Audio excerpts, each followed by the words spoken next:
It cleaned it again, guys. Hey, so we had this customer call us this morning in full D rate. So we got the Carbon Be Gone machine hooked up to it. I put out a video earlier this week of the first one we did. We've done a few more. This one's in extreme. I'm trying to just show you the extreme ones that are in full D rate. The other ones are just maintenance items. They got ahead of it before it became a major problem. This guy's having a major problem. So I wanted to come over here to the computer, show you some of the readings that we got before we start the process.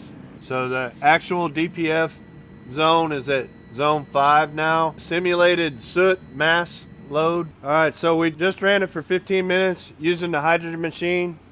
Got everything up to temperature with the hydrogen going in to rehydrate the carbon that builds up in through the intake. Installed the BAC solvent into the DPF and the BAC soap into the DPF.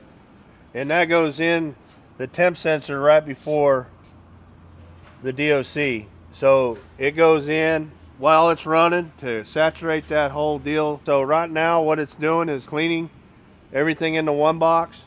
It'll soak in there for 15 minutes and then we'll kick it into a regen. We'll come back to you after we get to regen and see what our numbers look like. All right, so we got the process done. It regen for an hour and 15 minutes or so. I wanted to show you some of the numbers that changed drastically. So the accumulated soot mass load, which we highlighted before we started, was at a 178 or something like that. You can see now we're at 1.61.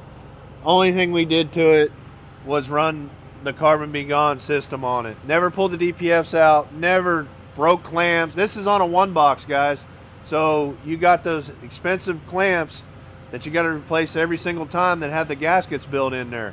We didn't have to do that on this truck. This guy's under a load. The company's trying to reroute trucks to help get this load out. With what we did in about 2.5 hours, we were able to get this truck to where it's ready to go back down the road again. Now we're gonna road test it and make sure everything's good. But according to these numbers, we went from a 178 to a 1.61. The DPF zone started at a 5, and you can see it's at a 0. It cleaned it again, guys. On a one box, the last one we did was a Cummins.